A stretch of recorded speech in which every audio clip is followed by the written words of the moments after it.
Tapi adakah perancangan Kerajaan Negeri Melaka untuk menutup ataupun membuat sesuatu kepada lapangan terbang Batu Berendam? Yang saya tahu semasa saya dalam tentera dulu, Karibo je yang turun sana ni. Jadi saya nak penjelasan Datuk Seri kalau sekiranya ada pembangunan ataupun membuka laluan itu untuk pelancong-pelancong. Okey, itu saja Razan. Terima kasih kerana memanggil kami di Hello Malaysia. Jadi kebetulan sekali soalan ini juga berkaitan dengan infrastruktur. Jadi Hashim tadi pun membangkitkan tentang jalan raya dan tadi tentang lapangan terbang di Batu Berendam. Jadi mungkin kedua-dua soalan itu dapat dijawab serentak oleh Datuk Seri. Terima kasih Cik Nurizan. Ini nampak macam dah lama tak balik Melaka ni. Kita sedang besarkan lapangan terbang Batu Berendam. Dulu boleh turun cuma Fokker. Dan ada penerbangan daripada Riau yang datang pada setiap hari, pergi dan balik. Sekarang kita sedang besarkan untuk menerima kapal terbang 737 dan juga Airbus. Okey tu, saya minta maaf kerana saya menerima arahan di saat-saat terakhir. Kita akan simpan dulu jawapan Datuk untuk seketika saja kerana kita akan berehat buat seketika dan kembali nanti terus Datuk akan menyambung jawapan kepada soalan yang dikemukakan oleh pemanggil kita tadi. Jadi kita berehat buat seketika.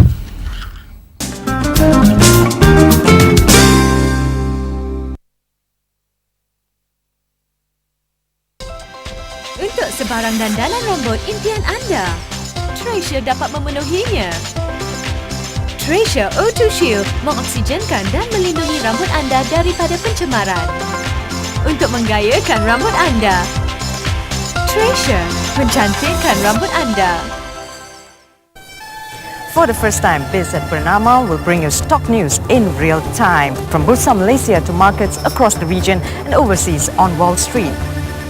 Throughout the day, we will be with you to plan, forecast and invest. So join us every Monday to Friday, 9 to 9:30 a.m., 5 to 5:30 p.m. only on Biz at Bernama right now. Get the best in security, reliability and manageability with HP Business PC. Business is personal with HP. At Wendy's, we use only the freshest ingredients to make all our food and serve it the way you like it. After all, it's not just fast food, it's fresh food made fast. Wendy's, fresh food made fast. Jaga diri, Dinda. Kerjaya seorang artis melibatkan pelbagai suasana kerja, termasuk di bawah panas terik. Mujurlah ada rangkaian pencerah syurah yang dirumus khas untuk kulit yang lebih cerah sekata dan awet muda.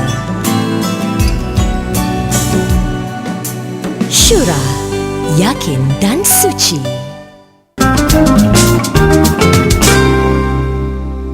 Okey, terima kasih.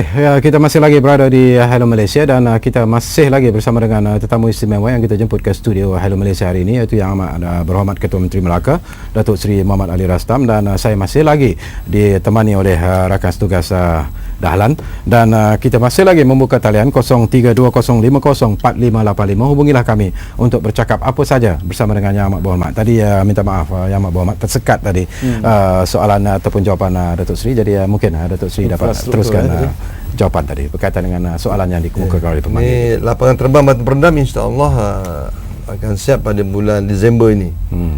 Siap. Nanti Asia telah pun bersetuju untuk terbang ke Indonesia, ke Pekanbaru, Medan dan juga ke Padang, dan juga Pulau Pinang dan Langkawi sebagai permulaan. Lepas itu baru pergi ke bandar-bandar lain di Indonesia dan juga di rantau ASEAN. Dan saya percaya ia akan dapat menarik ramai lagi pelancong kesihatan untuk datang berobat di Melaka.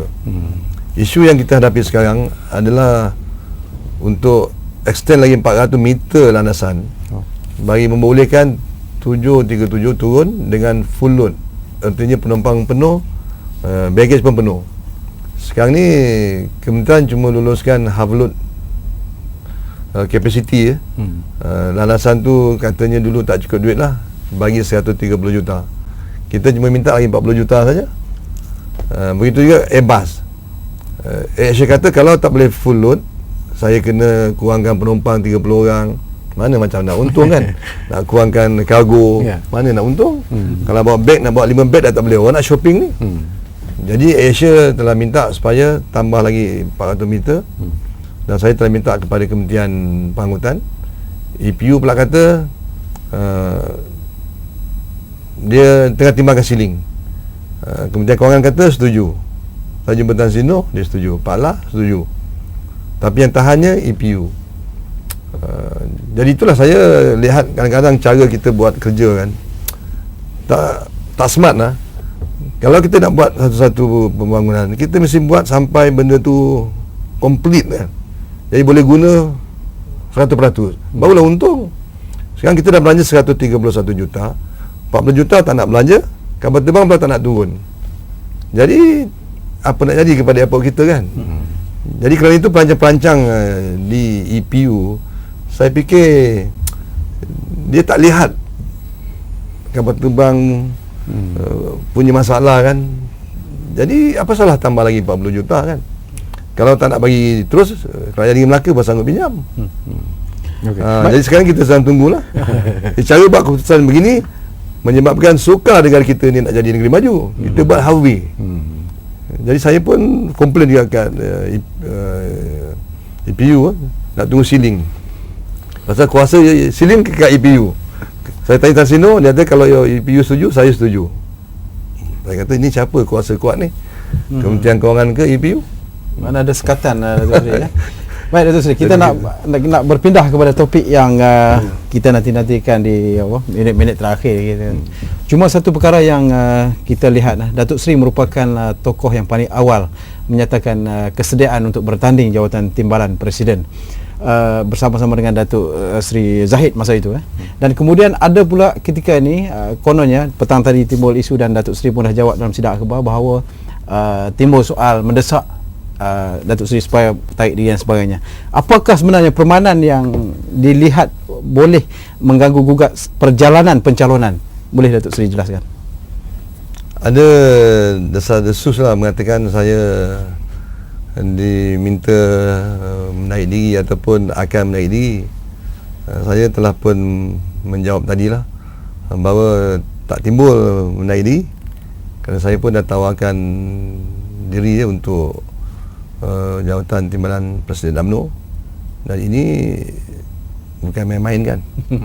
Ini kita tak boleh dah tawar kan. Ghostan balik orang pun dah mula bagi pencalonan kan, habis dah dapat beberapa pencalonan kita pula tarik diri. Jadi tak boleh macam tu.